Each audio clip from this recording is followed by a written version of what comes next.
March 22 दिन या त world water day रूपे न्याकल ल या त महत्व ब्यू धैगु नारा जोना नेपालेन थिथि ज्याजोइना सोमबार थोक दिवस हंगुख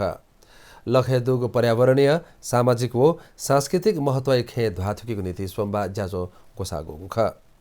अव्यवस्थित विकास निर्माण एक हुनी भविष्य लय संकट वे फैगु धासे थुकिया खे हस्ना होले त सन् 1992 ब्राजिलिया रियो द जेनेरियो जुगु संयुक्त पर्यावरण व विकास संयुक्त राष्ट्र संघ भेला ल दिवस हनेको घोषणा यागु ख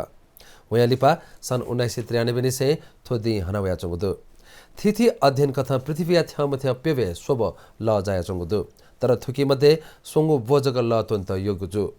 उकी हलिमे तोनिगु लय उतिग्यंक इन्हेज्या हाथ्या जुया चंगुदु हलिया है जलस्रोत तमि निगुगु दे नेपा धासा न नेपाले लय समस्या उपया चंगुदु धासा लय मुहान व स्रोत या भालासला या मुफुगुलिन समस्या खन्दाया चंगुदु अथे जलवायु हिलासुयली चलो हिमालय चपु नया वया चंगलिन थुकिया भालासला हाथ्या बोल्न चंगुदु